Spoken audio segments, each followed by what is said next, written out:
Hello and welcome to the AIDEM Risala Update Poll Talk. This is a very special poll talk because we have got guests from different parts of India and we are having this discussion on the occasion when the elections, India's marathon 7 phase elections have crossed the halfway mark. Elections have been completed in 283 seats, only 160 seats remain. Elections have been completed in most parts of South India, barring Andhra, which of course has got some polling in the fifth phase also. So we are now getting closer and closer to this marathon exercise.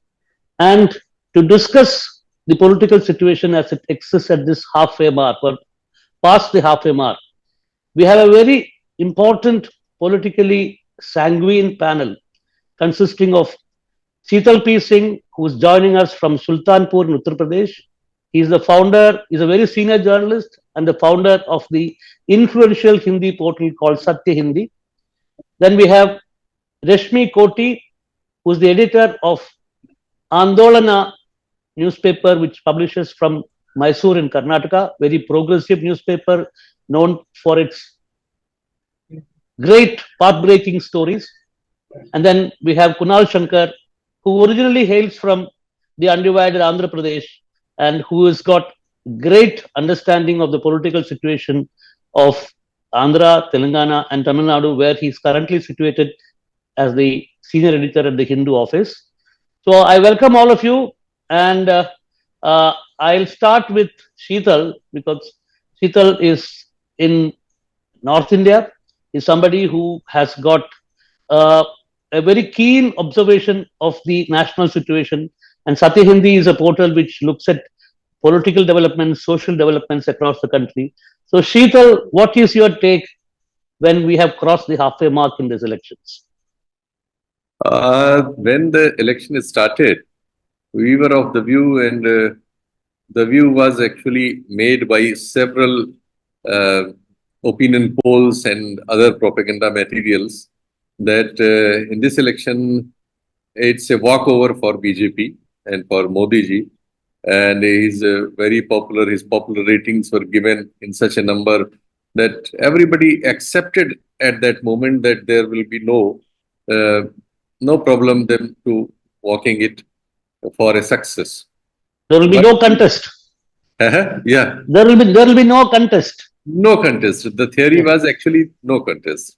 And then we were having news, so many news about bickerings amongst the India constituents, their problems, financials, the cases against them. Many of them were either in jail or about to go to jail, and so many things. And raids everywhere, and against most of them by many agencies. So overall, the scene was like that, that this conglomerate of many political parties in name of India cannot fight with a formidable political dispensation at present called BJP, led by Mr. Modi, for whom a propaganda, what to say that, how to describe that, a kind and size of propaganda unleashed for last 10 years, to the extent that almost all the states ruled by BJP, all the departments of central governments, and all the funds available from capitalists to political parties invested to create a Bhagwan out of a political person. And there are many who actually accepted him as a Bhagwan. Even their party people and other, they claim him that he is a god.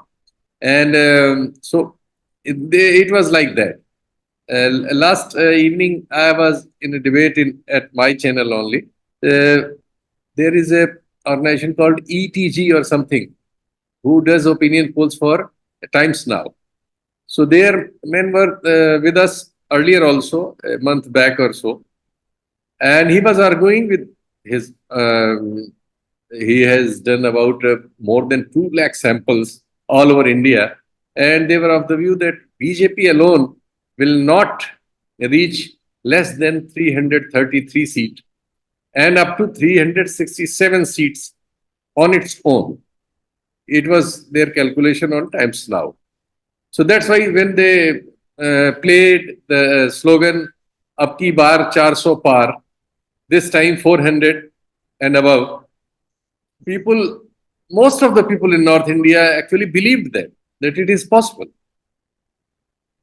But now, after the fourth No, round, this survey that you're talking about, ETG survey, yes, when did it happen? When what the contention of about just 300? before or almost at the time when the elections were announced. Okay, okay. Not very far, just at the start of the election. Yeah. Yeah. And we have also discussed that at our channel.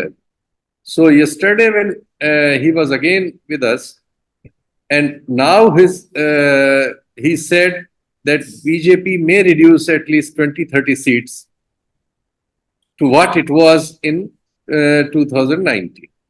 Okay. So I said, you were saying just a month and a half back that it will be not less than 333 or Hmm. plus. It will be Hmm. plus actually. Hmm. And now you are reducing it to its tally of 2019 to 2030 more. So almost a gap of 60, 70 seats within a Hmm. span of 6 weeks. Hmm. So he has no real answers. He blamed it on the poor selection of candidates and all that. Actually, what I found in the field, because of the price rises, because of the very poor condition of masses, because of their income not growing, and they are suffering from so many things, and miscarriage of administration everywhere in North India, law and order very poor, crime is skyrocketing. Everything is, I may say, in bad situation, except the propaganda that we have a godlike person, only he can run the show of this country, and only he can make us the world number 3 in economic parameters and all that propaganda, and only he who can tame Pakistan and who has imposed this 370 thing, all these. But now on the field, people who are not getting job, whose sons and daughters are not getting job, and who are unable to feed their family with the hiking price rise and all these things. Now they are reflecting in every phase of the poll, and it is a very tough election now. And in state of UP, which is the largest in our country, our 80 seats. Last time they had 62 plus 2 and plus 2 in by-election also. So 66 out of 80. I think that already they have lost at least 14 seats till now in the fourth after Four phase, phases. or Four phases. even Yeah. more, or even more. So Okay. they will end up at least 25 to 30 seats as appears and as accepted by many. So this is the scene. Though in Bihar, because of the We will come to the Bihar and we'll take up the states okay, one by one. okay, Because UP is of course an important state where the BJP had got a huge lead in the 2019 elections. Similarly, Karnataka was a state where where BJP had a phenomenal lead. And Rashmi Koti is on the ground in Karnataka. She's somebody who has covered the election extensively. Rashmi, yes, what is your take from Karnataka? First of all, we'll start from the selection of the candidates in Karnataka. That is when we'll get to know how this election has played a major role in for the Congress to gain more seats than it had in 2019 elections. In Karnataka, in BJP, there are two teams. One is Yadurappa team, the other one is PL Santosh team. So this time, while giving tickets to to the candidates, Yadurappa team has played a major role, and all the tickets have been given to the Yadurappa team candidates.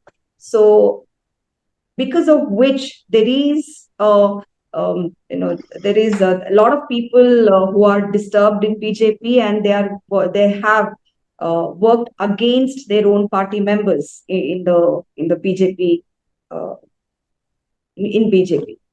So that is one thing which is going to affect BJP, in a very bad way.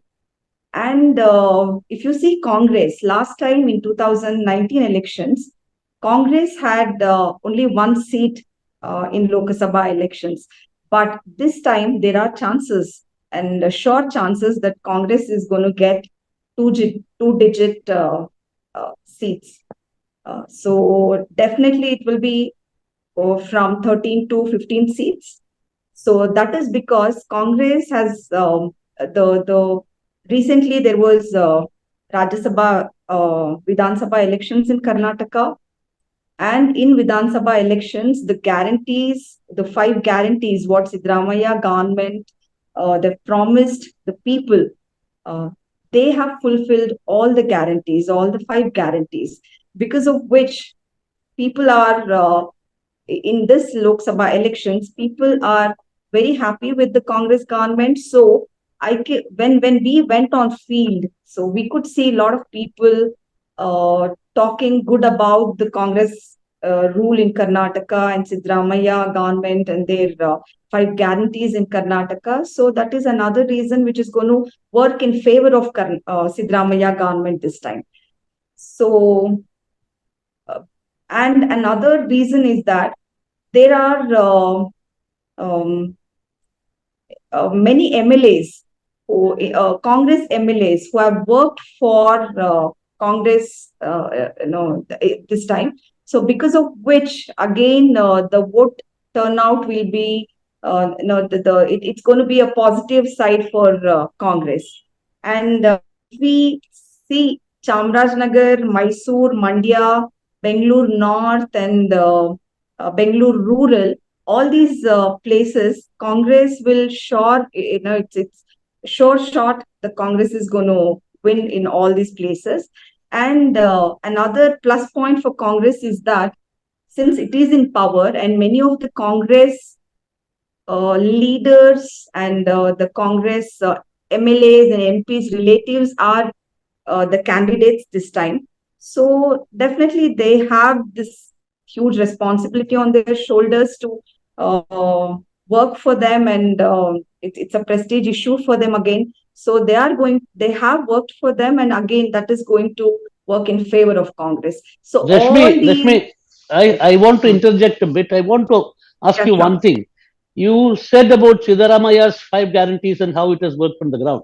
But on the other side, you have this whole election actually started with the clarion call called Modi ki guarantee. So how is it working out? Modi ki guarantee versus Siddaramaiah's guarantee.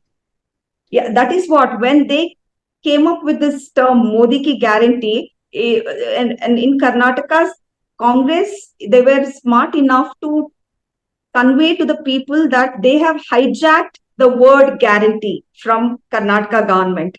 So they were able to convey that to people and convince people, and also they conveyed it to people that Modi ki guarantee, they haven't fulfilled any of them, whereas Siddaramaiah ki guarantees are, it's a pakka guarantee. They've been fulfilled, all the 5 guarantees, and they had all the figures in hands. So they went to the voters with the figures, all the figures, and they presented, even the PPT presentation was given to the people on the field, wherever they went, wherever they spoke to the readers or the voters. So they did the PPT presentation. So they had all the data with them. So it wasn't just they saying things; they had the data to tell people what they have done for the people of Karnataka. So it So was people are convinced, I guess. in a sense, it was a replica of the Karnataka state election campaign that Congress unleashed. It was very methodical. So you are saying that Yes, it is being replicated in a different manner, also yeah, highlighting the in a positives of larger. the Yeah. Yes. So basically, the picture that we have from Karnataka is Karnataka is state which gave BJP a huge lead in 2019 elections. Rashmi is Yes. very clear that the lead is going to be coming down. It can come down to even half of what it was in Definitely. 2019. So let me come to Kunal, because Kunal is looking at three states very closely, which is Andhra, Telangana, and Tamil Nadu. And of course, since he's working on in a national newspaper like the Hindu, he has a national perspective also. So I would like to have your opinion on what Sheetal was presenting about the overall election, and then maybe go into the specifics of Andhra, Telangana, and Tamil Nadu. Venkesh, I should firstly apologize because I think I had bad internet connection. So I got disconnected in the middle of the conversation. So I lost out on a lot of what Sheetal said in the earlier speakers. But I did get a gist of what they said about how initially there was this, it was almost written off as a Modi victory. And, it increasingly appears as if things are changing. In fact, just recently we even saw the stock markets suddenly plunge because they have felt that there is some uncertainty, as in the sort of the clear outcome that was expected earlier seems not so clear or not so certain anymore. But when you really, as you mentioned, when we look at the southern states, of course, the southern states have always sort of not given the BJP a very, for one at least, Andhra, Telangana, and Tamil Nadu have most certainly not voted in the sort of numbers that you find in the north. But it is interesting to see each state differently now, because now it's about 10 years since. Let's take one state at a time. So if we take Telangana, for instance, we have just had the state elections there. There are about 17 parliamentary seats. We must remember that Andhra and Telangana put together as unified Andhra Pradesh was a major kingmaker at the center with, well over 40 seats. But now their influence over the national sort of political formation has really reduced. Of course, the BRS has initially, really sort of attempted to have a sort of a national presence. They renamed Telangana Rashtra Samiti as the Bharatiya Rashtra Samiti, and KCR projected himself as a sort of a national leader on the same lines of how Naidu was, if you remember, when NDA was formed, and he was the first Chandrababu Naidu was the first convener of NDA. But the sort of the surprise victory of the Congress, and also the fact that in the past few months, the Congress has implemented several of its promises, much like what Sheetal was saying, like in Karnataka. The one of the few ones that remain not fulfilled is the 200 units free electricity because of the Model Code of Conduct, which the Revant Reddy government had promised. But several others, like the free bus facility for women, increased ration, increased pension, have mostly been implemented, and people are quite happy with these sort of welfare measures. But actually, more than that, the perception on the ground of the government has changed considerably. That is, for instance, the KCR had built what he called as a new vision for his government, a new chief minister's complex that he had built in the heart of the Hyderabad in Somajiguda. Now that has been renamed as Jyotirao Phule residence. And the deputy chief minister, Bhatti Vikramarka, who's Dalit, is now residing there, whereas Revant Reddy lives in his own residence in Jubilee Hills. The sort of the sudden attempt to, and it has been renamed as Praja Bhavan. and the sort of this attempt to project an inclusive and a sort of a very approachable government seems to have really taken people's fancy. But we must not forget that the BRS did not lose very badly in terms of vote share. The Congress won by 39%, and the BRS was just 2% short in the assembly elections. Of course, they are not entirely harbingers of what happens at the national level. And in Telangana, it is truly a three-pronged race, because the BJP, which had in 2019 doubled its vote share from 7 in 2014 to 14% in 2018, is most certainly a serious contender. And we must also remember that in Telangana, some serious social engineering has taken place, where the Gonds and several other Adivasis in Adilabad and in northern Telangana actually now support the BJP. And it has come to a point where almost every party attempts to win over the Adivasi vote by looking at intra-Adivasi fights and projecting a leader. So that has happened here. One important factor, of course, the fourth major player in Telangana is the Majlis, Asaduddin Owaisi's party, which has always sort of cornered about 15% of the vote share across the state, but it usually wins always the Hyderabad seat. And this time there is all likelihood that they would retain it, but the Majlis has usually been very careful not to enter into formal alliances with the so-called secular parties, because it would be seen as the anti-Muslim vote consolidation is what they fear. And so usually they attempt to tell their voters, the vote base, to vote in favor of the party which will be against the BJP, which is expected this time as well. So there is no doubt that in Telangana there is going to be certain degree of polarization. The BJP might even do better than its 14%. But given the sort of the three-pronged race and the nature of what has emerged in Telangana in election, there is every likelihood that Congress will do well there. That is the sort of expectation there. And even in the campaigning, if you had noticed, the vitriolic speech that we have been hearing of the Prime Minister and Amit Shah in the past week, in the fourth and the third phase elections, it wasn't so while they were in Telangana.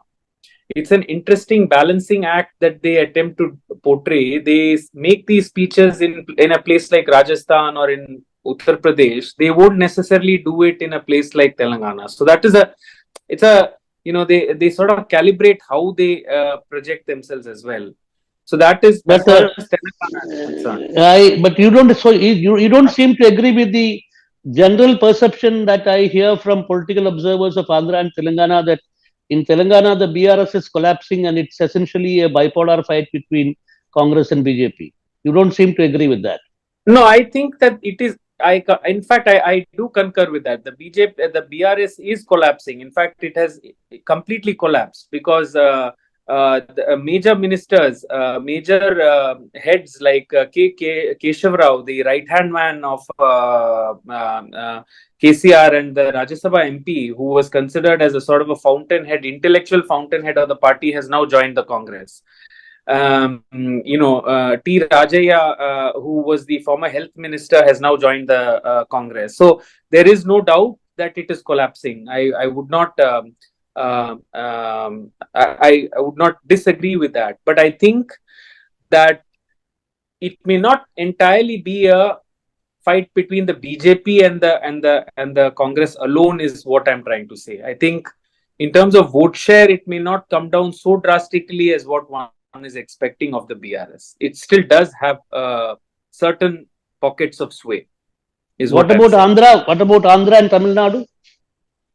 So in Andhra, my own sense is if Jagan Mohan Reddy had not put Chandrababu Naidu in jail, uh, he in fact would have really written a sort of a, his Navratnalu, his 9 promises that he had delivered. Is a huge success. Of course, there is that constant refrain that he's not filled the various governmental positions that he promised, and also that unemployment has not necessarily come down. But in other fronts, he has sort of been viewed as having done well. But in the process of him wanting to retain power, he has also alienated family members. For instance, now Sharmila, his sister, who was viewed as the main person, who, and a charismatic leader who campaigned when Jagan was in jail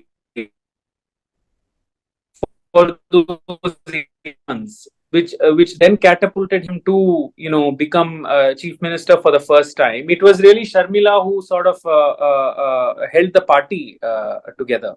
So the fact that after coming to power, he completely sidelined her, did not give her a position, a legislative assembly position, not a Rajya Sabha nomination, and nothing, has given credence to the fact that he's a bit of a megalomaniac, and the fact that she has joined now formally the Congress has most certainly given Congress an appearance of credibility in the state, because otherwise, if you remember, Congress is viewed as the party that led to the split of Andhra, because most of those in Andhra, including YSRCP, campaigned against the separate Telangana statehood issue.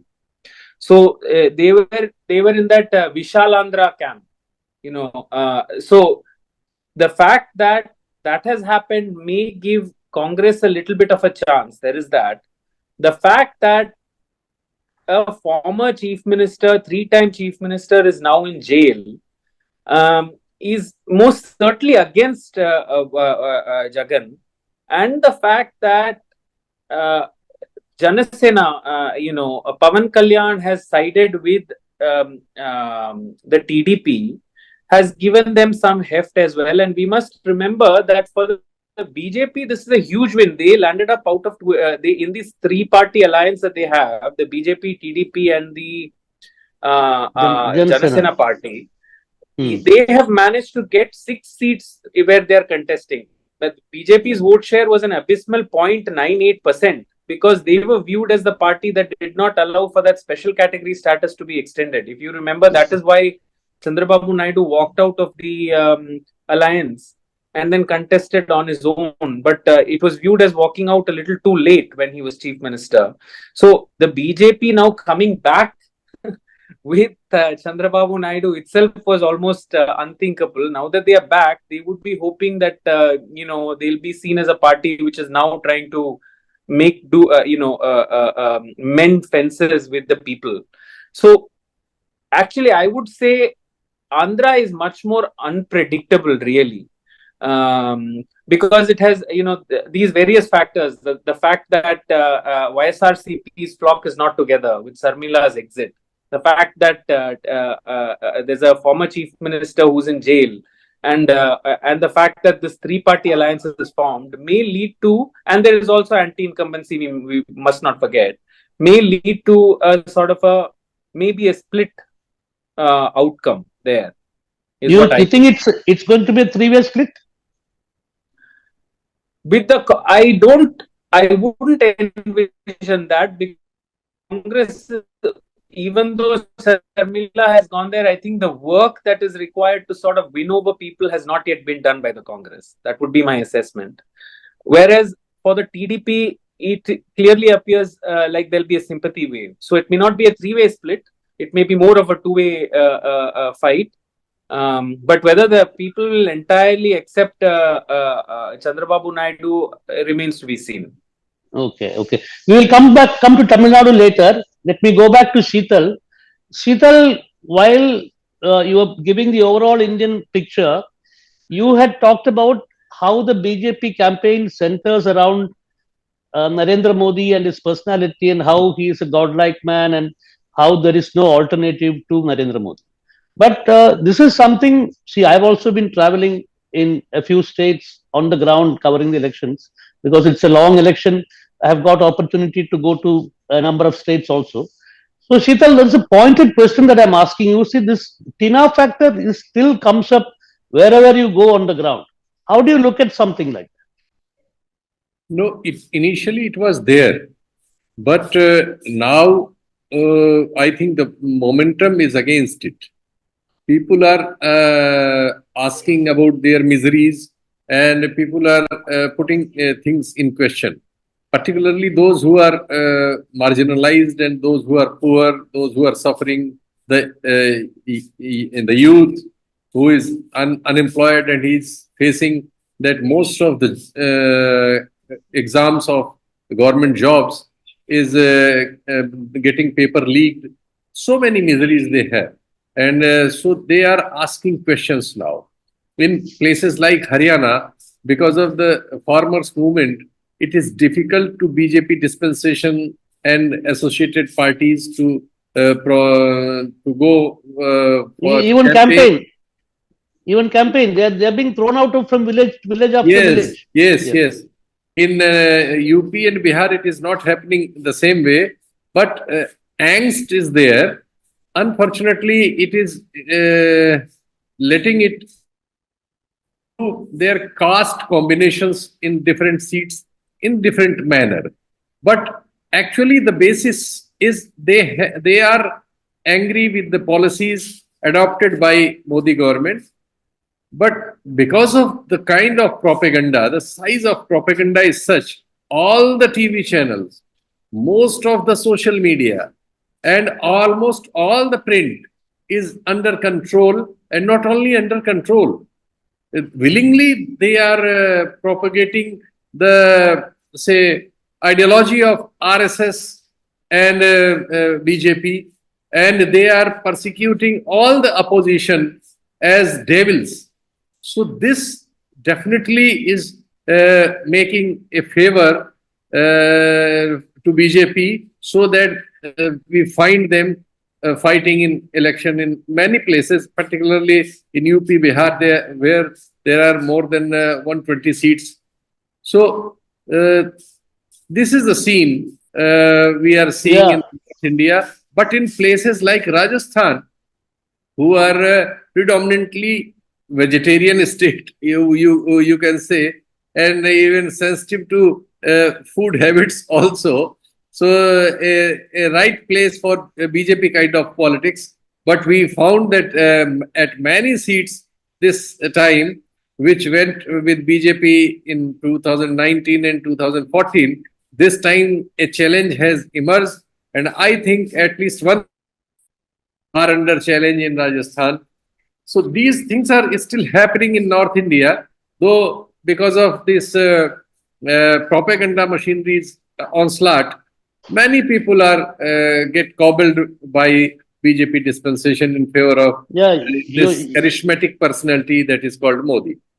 You're talking about the fear factor, and of course also this one notable phenomenon in this whole election has been the drop in polling percentage. I mean, as compared to, and of course, even after a kind of surprising revision by the Election Commission of India, nearly 14 days after the first phase of polling and after 4 days after the second phase of polling, they, of course, they have brought it up by about 6 to 7%. But in spite of that, the polling percentage is still lower than what it was in 2019. So, but when I talk to people on the ground, what I sense is that that there are two factors which are contributing to the drop in polling percentage. One is the disillusionment with the Modi government, and there are some erstwhile BJP supporters who are not going to vote. But there are also people who would actually want to vote against the BJP who are not going out of fear that that their vote will be found out, and so it kind of balances. The point is that if you look at the overall situation, I think those who are not voting for the BJP and those who are out of disillusionment, those who are not voting against the BJP out of fear, that is balanced out, and so BJP will in the net, they still have the original voting percentage. Actually, in state governments also, and people like Yogi, they have at the helm of the affairs. Actually, they planned a mass rigging. They have created, they have calculated the voter list in such a manner, they have created the voter list such a manner that thousands and thousands, maybe lakhs of voters who regularly voting against BJP, like Muslims and others, they are out of the list. And many places, the feudalism have taken the seat which was not in earlier elections, like in Munger in Bihar, where a feudal lord of Samta party of JDU is fighting against a person from a OBC caste. So there we found many cases of booth capturing, many cases where voters were beaten by administrative arms and gundas and all that. Similarly, we saw it in Sambhal, Muradabad, and in Badaयूं and many places in UP where voters were beaten and they were injured and they were unable to cast their votes. So this vote percentage, obviously this fear factor is there, and this BJP dispensation is utilizing the feudal set, which was earlier election commissions better practices have eradicated to some extent, and voter percentages were better in earlier election. So in this election, we are seeing form coming, and in places in UP, even we have reports, even Scroll I think reported that in Sambal and other places, the PSC was used to threaten Muslim populace to not go to vote. In many places, there are videos, there are audios, there are commentaries about that, reports about that. But because the kind of control they have on the media, particularly on television, print, and social media, these news items are coming sparingly in some portals here and there, and not making it to the extent they should have been discussed. That is also a reason. Again, there is another kind of malpractice has been reported, and the Samajwadi Party's leader Ram Gopal Yadav have put it on Twitter and all that, that there are 300,000, more than 300,000 policemen in UP police.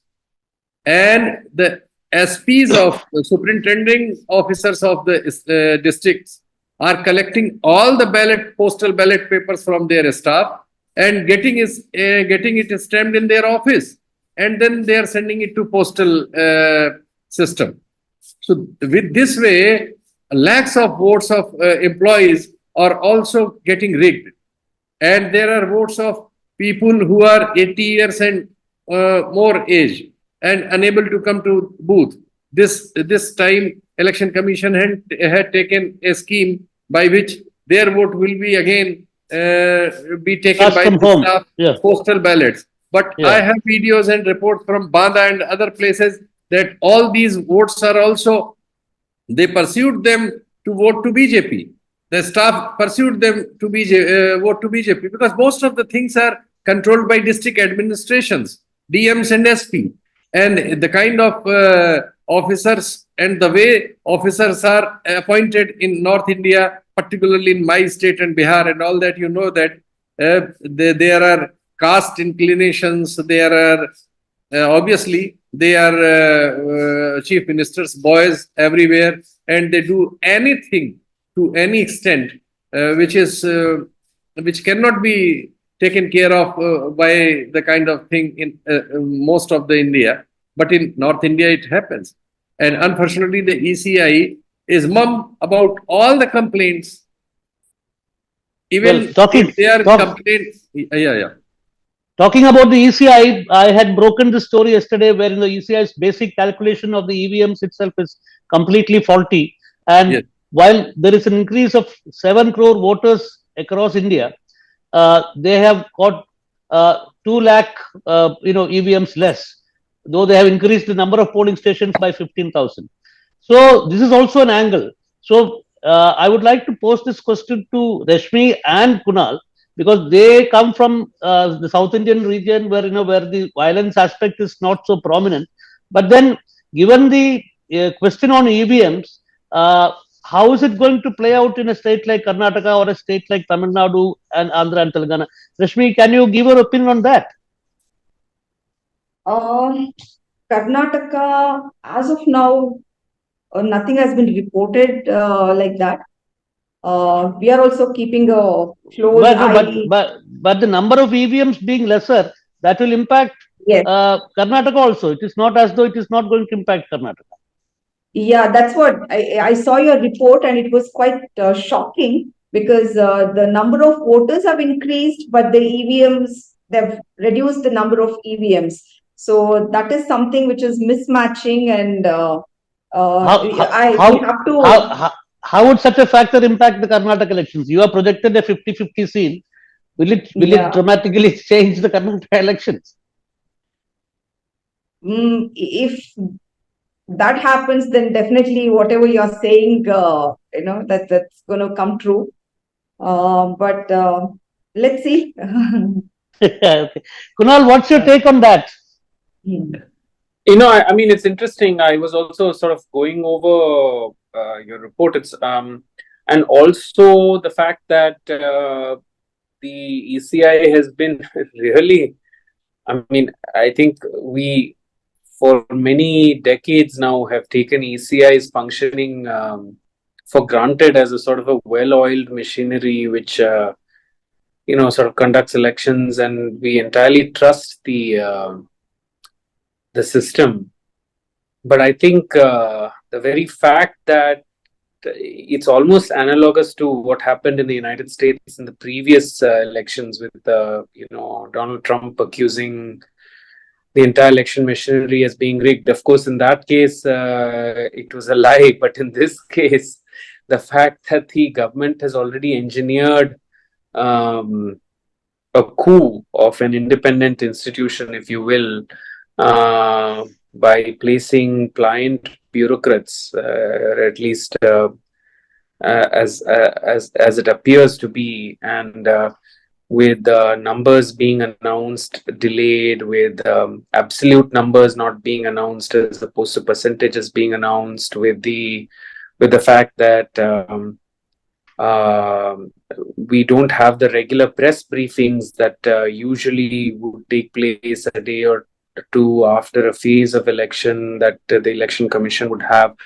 All of this has most certainly given rise to a sense that the election conduct itself is not free and fair. And that, I think, is really dangerous for our entire system. I mean, when you asked specifically for Tamil Nadu, as always, as for many years or many elections now, the election was, without violence. There weren't booth capturing, none of that. But the lack of, say, voting machines, and then, of course, the doubt as to whether every VVPAT, I mean, I, for instance, saw mine, and there were some who were quite not sure if they did. And all of these doubts, I think, would lead to questioning of the outcome. And that, I think, would rather be dangerous, right? I mean, what we saw in Manipur, for instance, with the sort of booth capturing that took place, is really, I mean, quite unprecedented in that region. By the fact that voters sort of clamped down and sort of repoll in the way they did, and then all this news that's coming out from West Bengal and in Uttar Pradesh, where also booth capturing and not allowing opposition party voters to vote are all coming out as accounts. I think it's a very dangerous very dangerous sort of view of what might happen. I mean, it might seriously undermine the credibility of the entire system. Well, finally, I would like to come back to Sheetal because Sheetal is having this larger view from North India. Sheetal, you started by saying that that this election has turned from no contest to a stiffly contested election, and then you on your second question you pointed out how strong arm tactics are being used to prevent opposition voters, especially minority voters, not from voting, which you say is happening in places like Uttar Pradesh and Bihar in a very rampant manner. And then we have this EVM question also, which has come up. So the one possibility is that this could turn out to be, from what you have seen on the ground, and you said that how social livelihood issues are getting highlighted by people. This could turn out to be an election like 2004, when India Shining was the main campaign of the Vajpayee-led BJP, and then it came crumbling down. Do you see such a possibility, or are you looking at an election where the state and its machinery are going to trample over all kinds of democratic rights and get a victory in the name of this 400 plus? What is your take on this? Final take. I don't think they will reach 400 or any of those figures. But because of these tricks which they are able to apply with their control of everything at their dispensation, so I think they will reach to the halfway mark somehow, and then with associates, like in Andhra, both the parties are either way associating with them. Like in Odisha, they have a party against whom they are fighting election, but we found them regularly supporting them. Nitish Kumar is already with them. So with this kind of, say, a collaboration, they may again form the government. But alone, BJP alone, I think, may not reach the halfway mark this time. And there will be definitely some less than that seat, which appears now. Earlier it was not appearing, but now with the this kind of scenario going to take place. But it is because of so many for the India Shining, because this time under Modi, their party and their control of the entire setup, the kind of apparatuses they are using, and to the extent the kind of election commission is at the helm of affairs, and the kind of tricks they are applying, I think it is not possible. Though if people mandate really collected the way it should have been, it may have ended up like 2004. But because it is not going to happen, I think it will be less than halfway mark for BJP. It's my opinion. Anyway, I think we'll take a call on this as we go ahead. Of course, we have got 3 more phases of polling, and I would request these panelists today, because we can look at a larger Indian reality from the south and the north, and maybe we'll get somebody from the east also in the next panel, and that would we'll do something sometime between the 6th and the 5th and the 6th phase of polling. So once again, thank you from the AIDEM Risala Update team, and looking forward to having you all in that discussion in the future. Thank you very much.